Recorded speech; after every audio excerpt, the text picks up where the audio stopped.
मतलब कुछ भी है क्या? अगर ऊसो है तो ऊसी फील करना है, ब्रॉलिंग ब्रूट्स है तो ब्रूटी फील करना है। नहीं भैया, मैं 3DX चेतन हूँ, मेरे को चेती फील करना है?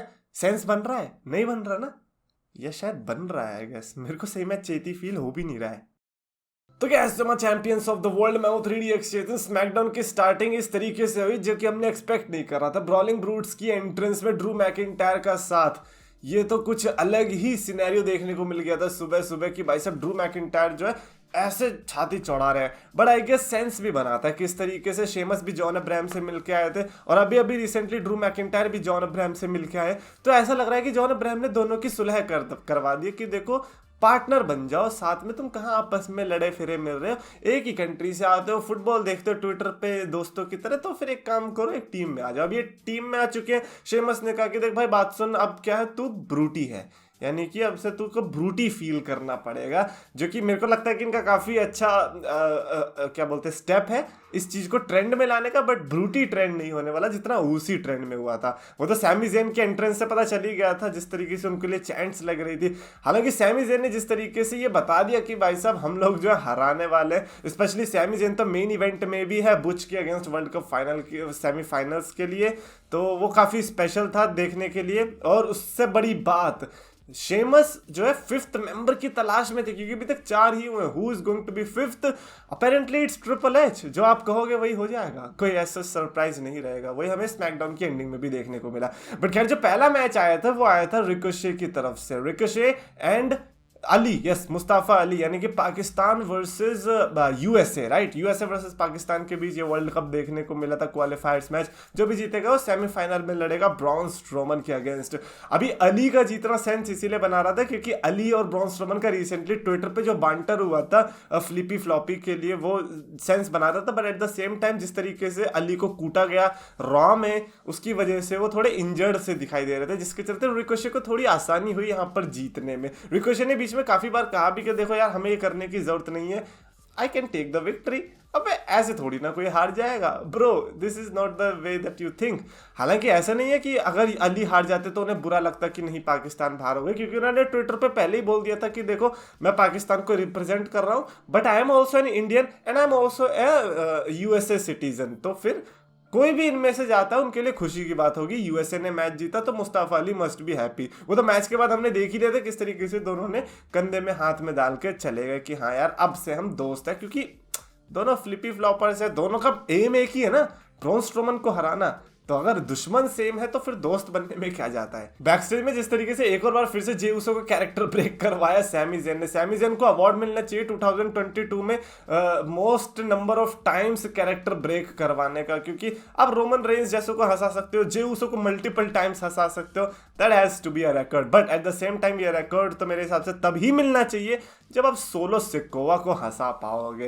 That is your the like biggest target, क्योंकि सोलो से रिएक्शन निकालना ही बड़ा मुश्किल हो रहा है यार। कैरन क्रॉस वर्सेस मैडकैप मॉस के बीच देखने को मिला मैच। अभी यहाँ पे जो है मैच के मिड में मेरे को ऐसा रियलाइज हुआ कि shit they are going for that romance angle, because Karrion Kross के पास है स्कारलेट, मैडकैप के पास है Emma. By the way Madcap and Emma just like Karrion and Scarlett, they are also real couple, यानी कि रियल लाइफ कपल। ऐसा नहीं है कि वो टीवी के लिए दिखाया गया है। तो ऐसे में हमें इनके बीच अगर मिक्स्ड टैग टीम की राइवलरी भी देखने को मिलेगी तो शॉक मत होना।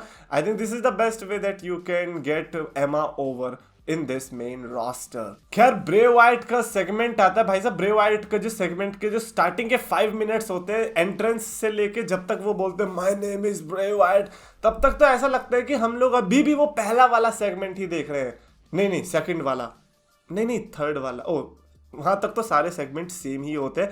तो उसके बाद ब्रे वाइट अपना शुरू करते कि हाँ यार अब है एक्चुअल में रियल आज के लिए सेगमेंट। आज बेसिकली एले नाइट के साथ जो किया था उसके लिए अपोलॉजीज ली। हाँ ये कौन सा ब्रे वाइट है, because Bray Wyatt also thinks कि उनसे जो चीजें करवाई जा रही हैं वो उनके दिमाग में पता नहीं कुछ तो फिट हो रहा है, वो कंट्रोल हो रहा है किसी से। ब्रे वाइट वाज सेइंग कि यार अब वो कोई कैरेक्टर नहीं प्ले कर रहे, is the biggest character play of all time. आप कह रहे हो कि नहीं मेरे की कोई स्ट्रिंग्स पुल नहीं कर रहा, अब आप ऊपर देख रहे हो अरे कर ही रहा है अभी भी कोई भी स्ट्रिंग्स पुल। तो एले नाइट की वहां इंटरप्शन देखने को मिलती है। One of the best segments मेरे को लगा इन रिसेंट डेज में एटलीस्ट, जिसमें एले नाइट ने जो है अपोलॉजीज ऐसे एक्सेप्ट करी के थप्पड़ ही बजा दिया ब्रे वाइट पे। That slap was actually good.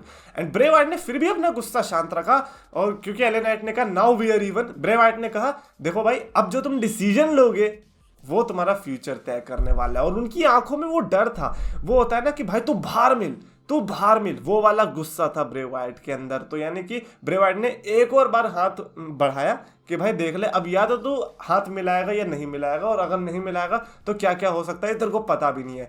LA Knight की हो गई थी बुद्धि खराब, एले नाइट ने मार दिया एक और थप्पड़, और उसके बाद जो रिएक्शन था ब्रे वाइट का, किसी की भी होती आई थिंक वो फट के वहां से चले जाता। एले नाइट ने भी वही किया, उसकी भी फट गई और वो वहां से निकल लिया। वो बाद में हमें पता चला बैक स्टेज में किस तरीके से एले नाइट के ऊपर पता नहीं इतना सारा सामान गिरा पड़ा है, एले नाइट नीचे इंजर्ड पड़े हैं।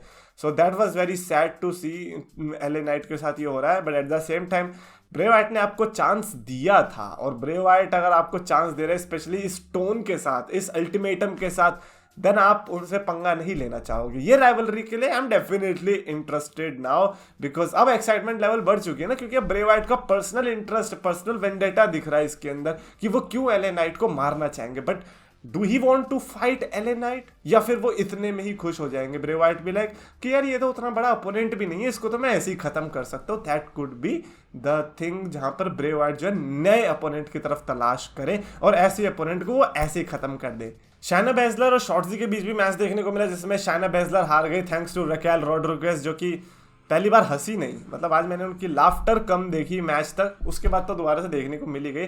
बट जो भी है, I am not feeling well about this women's division at all, तो मैं इस पर ज्यादा कमेंट नहीं कर सकता। Imperium versus New Day and Braun Strowman के बीच मैच देखने को मिला। This was one of those matches जिसमें डब्ल्यूडब्ल्यूई आपको चिंगार के बता रही है कि सेमीफाइनल का वेट मत करो वर्ल्ड कप के, हम आपको ऑलरेडी बता रहे हैं कि गुंथर वर्सेस स्ट्रोमन होने वाला है। और ये तो मैंने पहले ही प्रिडिक्ट कर दिया था कि जो भी है ब्रॉन स्ट्रोमन वर्सेस गुंथर ही देखने को मिलेगा, और थैंकफुली उसी तरफ लीड कर रहा है, बिकॉज गुंथर को जिस तरीके से ब्रॉन स्ट्रोमन ने हैंडल किया, ये तो मैंने किसी को पहले ऐसे हैंडल करते हुए देखा नहीं। हालांकि चॉप बहुत तगड़ी लगी है ब्रॉन स्ट्रोमन को, आप बैक स्टेज में देख सकते हो किस तरीके से यहाँ पे छाती लाल हो गई ब्रॉन स्ट्रोमन की, तो अपोनेंट बहुत अच्छा मिला है। बट मैं चाहता हूँ कि 6 मैन टैग मैच के रूप में ना, बल्कि इंटरकॉन्टिनेंटल टाइटल के रूप में ये राइवलरी स्टार्ट होती दिखाई दे। आज तो खैर अच्छा था, पर मैं ये भी कहना चाहूंगा ब्रॉन स्ट्रोमन को कि देखो यार, अगर तुम्हें इतना ही शौक है तो न्यू डे ज्वाइन कर लो ना। मतलब बार बार हद हो रही है यार, तुम तो न्यू डे के कतई मेंबरशिप लेके बैठे हो और ऐसा, या फिर तुमने उनसे कर्जा ले रखा है क्या? नहीं मैं आपकी 6 बार मदद कर दूंगा, वो पैसे जो है वो पूरे हो जाएंगे, ये है क्या? But overall I think that match was actually fantastic. मेरे को लगा था कि शायद बोरिंग हो सकता है, but no, specially Braun Strowman and Gunther की वजह से। गुंथर जिस तरीके से लास्ट में डर के भागे, वो पिन रोकने आ रहे थे, बट जैसे ही देखा ट्रेन आ रही है ब्रॉन स्ट्रोमन नाम की, वो पीछे से निकल ली। That was the funniest shit in this show. Finally Butch versus Sami Zayn देखने को मिला, वर्ल्ड कप क्वालिफायर। जो भी जीतेगा सेमीफाइनल में जाएगा, लड़ेगा सांतोस एस्कोबार से, और that match was also good, जिसमें बुच ने मैच जीता thanks to all the interferences जो कि बैक स्टेज रिंग साइड में हो रही थी, with Drew McIntyre, Sheamus, ridge Holland और अपना सोलो सिकोआ, जिमी ओसो, जे ओसो, इनके बीच ब्रॉल छिड़ गया। फिर तो सबके बीच बैटल देखने को मिला। देन कौन आया? Roman Reigns. रोमन रेंस के बारे में एक चीज अच्छी लगी कि बीट जब ड्रॉप होनी है तभी आना है, आपके बंदे पिट रहे हैं उससे कोई फर्क नहीं पड़ता, जैसे ही बीट ड्रॉप होगी रोमन की एंट्री तभी देखने को मिलेगी। आते ही बजा दिया, वो अच्छी बात थी कि चलो रोमन रेंस ने रिंग को खाली तो किया। बट फिर आया Kevin Owens. Triple H is not that unpredictable at all. मतलब विंस मैकमैन अगर होता तो यहाँ पर हमें I don't know, may be मासा ही देखने को मिल जाता, वो इतना अनप्रिडिक्टेबल था। बट ट्रिपल एच भी लाइक ट्वीट्स देखता हूँ मैं, केविन ओवेंस लिख रही, केविन ओवेंस को ही बुला लेते हैं, क्या हो गया?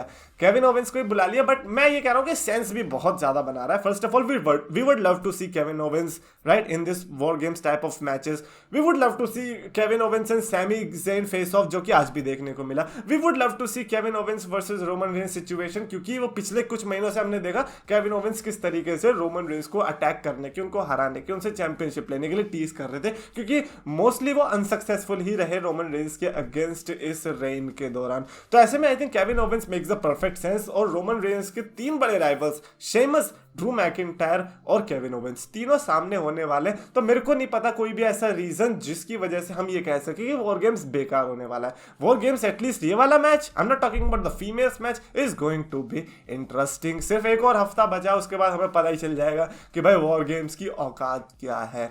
सो फार आई थिंक जैसा भी हुआ, आई थिंक गुड। जरूरी नहीं है कि हर एक सरप्राइज एंट्रेंट को पेपर व्यू डे के लिए छोड़ा जाए। पहले पता चल गया, it's okay man. Kevin Owens को भी थोड़ा हाइप तो एंजॉय करने दो यार। क्या हर बार बेचारा एंड में ही आके घुसेगा वॉर गेम्स में, अच्छा थोड़ी लगता है।